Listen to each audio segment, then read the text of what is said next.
adipose cells, adipose tissue. Hello everybody, thanks for being here for my talk. Sounds like I have 2 hours, but I'll try to stay on my time. It's an interesting conference where we hear about all kinds of things that we don't hear about on a regular basis. I've learned a lot, or relearned a lot about all kinds of biology, and what you will hopefully learn about from my talk today is 3 sort of different things. You'll learn a little bit more on adipose tissue, and I'm blessed with the introduction that you gave earlier in the morning about adipocytes and obesity, so I'll continue along those lines in more depth in relation to metabolic disease. I'll talk about the technology of screening peptide libraries, and I'll talk about how to make experimental drugs from those peptides and how to interrogate metabolic dysfunction. This is where my institute is at, in Houston Medical Center, the biggest medical center in the world, part of the University of Texas. So like I said, I'll be talking about fat tissue a little bit more. There are 2 types of fat tissue that we're born with, and we're born with more of brown fat. It's not something that you hear a lot about on a regular basis, but as babies, to stay warm, we rely on brown fat tissue, which is brown because cells with adipocytes have lots of mitochondria. And what the brown adipocytes can do, and those are the only cells in the body that can do this, is uncouple substrate oxidation to heat production without making ATP.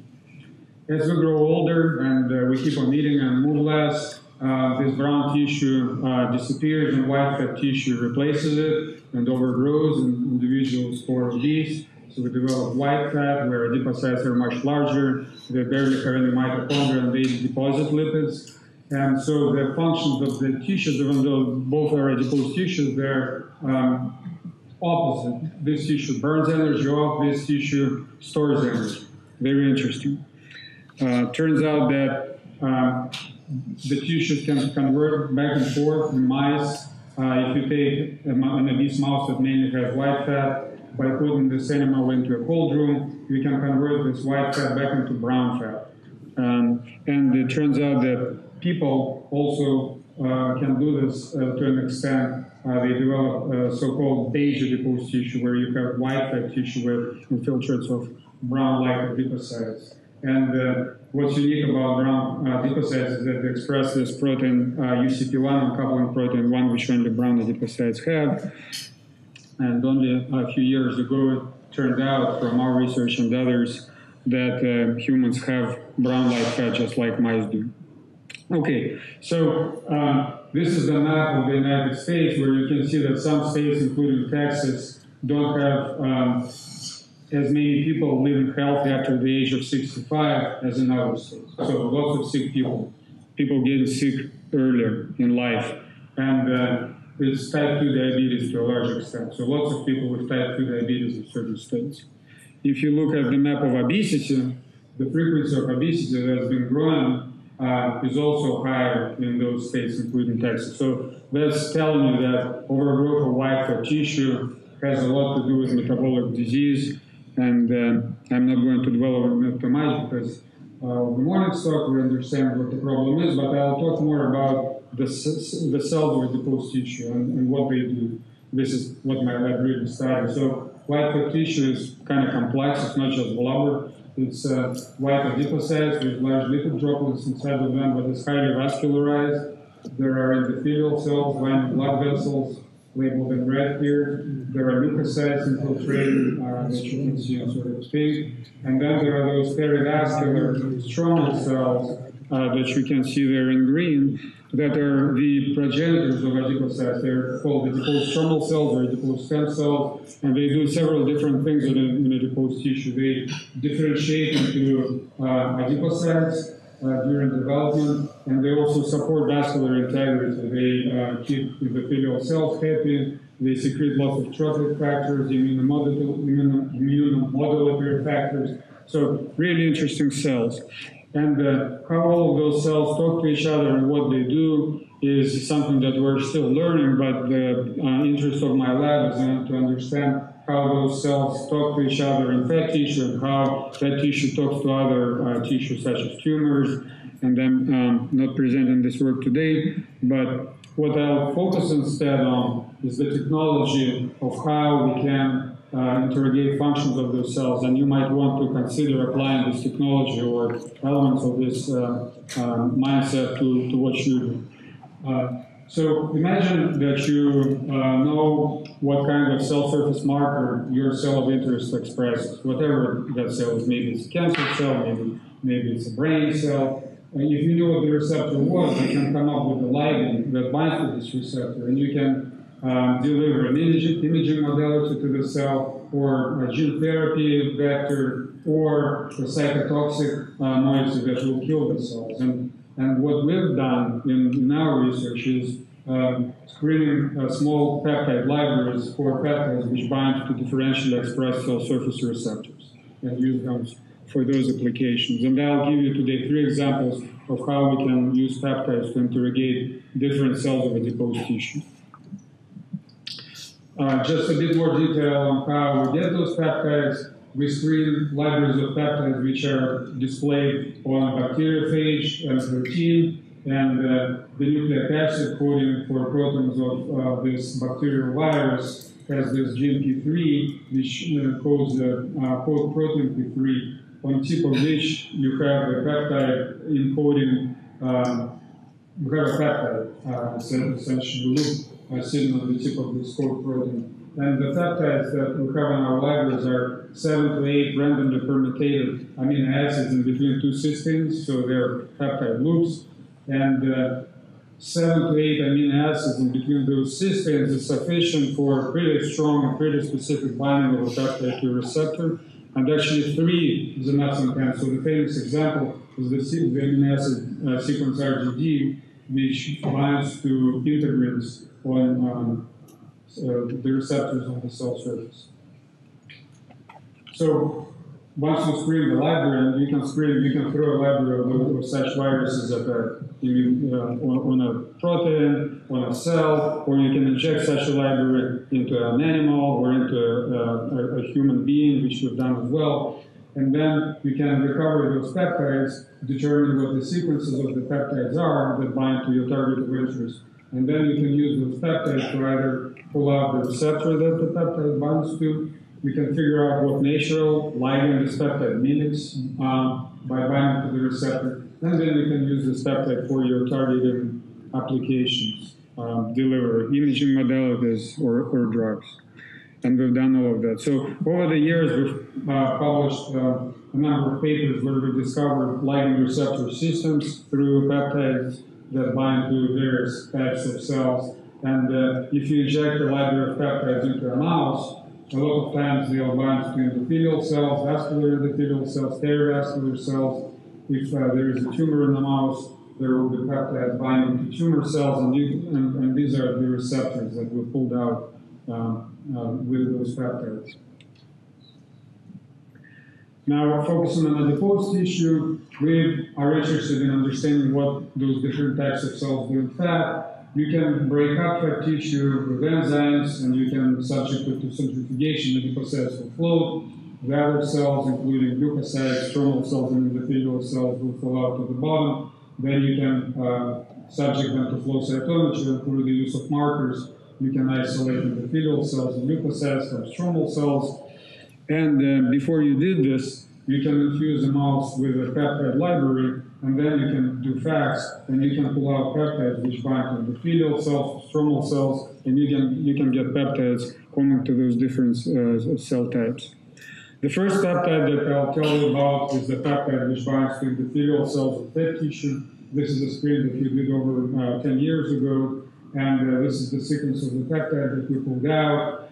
This peptide comes to the blood vessels, and here it's labeled with FITC, fluorescent in green. And we designed the hunter-killer peptide. So hunter-killer peptides are peptides which contain 2 domains. One domain is the homing domain, which binds to the receptor on the cell surface. The other domain is separated by a linker, in this case it's a glycine bridge, It's this antipathetic, positively charged fourth-shaped peptide, which will poke holes in mitochondria once inside the cell, depolarizing mitochondria. As a result of that, the cell will undergo apoptosis and die. And only the cells that hold the peptide in will die. The other cells will remain intact.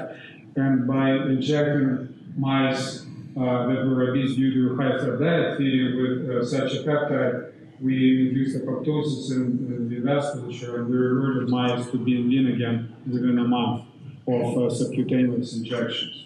This experimental drug is called Adipose, and we just completed a clinical trial in a limited number of patients, and all patients lost weight, by the way. What we learned in the very first study in mice, and it's also been confirmed in monkeys and rats and other species that the peptide works. It works for as long as you keep on blowing up those endothelial cells. The problem is that once you stop the treatment, the weight has dropped. Once you stop the treatment, it will relapse. Obesity will relapse pretty quickly. So we knew from the very beginning that there is something that we're not getting rid of that's very important, that rewires the tissue very quickly. And this is where I learned about adipose stem cells that support the vasculature. And this is when it occurred to me that probably we should be getting rid of adipose stem cells that are both vascular supporting cells and progenitors of adipocytes. We figured that if we got rid of them, then the efficacy of our treatment would be a lot better. So we did a screen for peptides that home to stromal cells of fat tissue and published a paper where we found that peptide called 1,7. Here is a sequence which, when coupled with the red fluorophore, homes to perivascular cells of fat tissue, but not other tissues. Pretty specific. If you used it as bait, you selected cells that were better at making adipocytes. These are little droplets, pink and red. So it's really specific for adipocyte progenitors. And patented it and made another counter-killer peptide, in which, again, this WAP7 peptide was coupled with this club counter-pro-apoptotic domain. Called this experimental drug GWAP, and confirmed that when we injected mice, we induced apoptosis in perivascular cells of fat, but not of control organs. This is to be caspase 3, lighten up apoptotic cells. This is apoptosis in cell culture. When we treat cells, this is cell death visualized with track in blue, where we usually kill stromal cells, but not endothelial cells. This is an endothelial colon.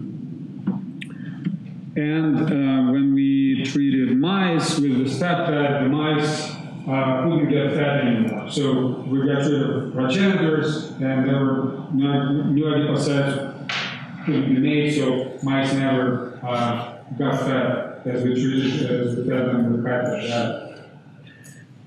So here is some more metabolic analysis from those mice. Everything is pretty normal except mice are more energetic. They have less leptin because there is less fat tissue. They eat more because there is no leptin to suppress appetite. And because they have such an overload of calories but not the ability to deposit those calories into adipocytes, they have to burn those calories off, right? So that's why they're more energetic. If you measure their heat production, they're on fire. They're burning the energy off. They move around more. Their core body temperature is higher. The rest of the metabolic profile is okay, normal. We wondered if we would get fatty livers from this lipid overload, but on the contrary, the livers are really clean. Some fat comes out in feces, but what's really striking is that there's a lot more ketone bodies in circulation, indicating that the liver cranked up fatty acid beta oxidation. So all of this fatty acid excess is getting burnt off in the liver, and that's why there are ketone bodies in blood. So this is just a side notion. What we discovered is that we're only killing some stromal cells with this peptide, but not all. There are two types of stromal cells in fat tissue. Some express PDGFR beta, others express PDGFR alpha, just receptor tyrosine kinases that are expressed in mesenchymal progenitors. And what turns out to be the case is that as we get rid of those PDGFR beta positive cells, we don't get rid of the PDGFR alpha positive cells. And as a result of that, the alpha positive cells actually proliferate, and they make more brown-like adipocytes in white fat tissue. and that's why those mice are more energetic. Brown fat makes the mouse more metabolically active, and what we discovered from this study is that there are two types of adipocyte progenitors. One type making beige adipocytes and the other making white adipocytes, and our peptide just gets rid of these cells. Just published that. So the last story that I'll tell you about in the last minute is the brown fat targeting peptide. We published it in 2013. Did a screen for peptides that home to brown fat tissue and pulled out this peptide which homes to endothelial cells of brown fat, not of white fat, coupled with a red fluorophore. When administered into mice, it lights up brown fat on the back of the mouse, in whole body imaging applications, even without taking the skin off the mouse. You can see the homing of this peptide. And again, we made a 100 kilo peptide, got rid of brown fat. The mouse doesn't maintain body temperature. When you wipe out brown fat with this peptide, when put into cold room, because brown fat, generates heat. So here, brown fat is gone. Mouse cannot generate heat, cannot stay warm. There is the expected transformation of brown fat tissue architecture. White fat is not affected. Mice treated with this peptide sort of are the opposite of what I presented in the previous story. So in the previous story, we got rid of white adipocyte progenitors, and mice were more energetic. Here we get rid of brown adipose tissue. So these mice are less energetic, and they actually get obese. So that tells you that peptides are really specific. And the final slide here of the data is the application of this peptide to clinical situations. So you would wonder, why would you want to get rid of brown fat? How does it make sense? Brown fat is good. It makes you metabolically active. Well, browning of fat is linked with certain diseases such as cancer or skin burns. There are certain conditions which are called hypermetabolic conditions in which you crank up your metabolism so much that you undergo massive lipolysis, which ends up leading you to lipodystrophy and eventually cachexia. And this is what happens in terminal cancer patients. The patients burn out first their white fat tissue and then even lean body mass goes down.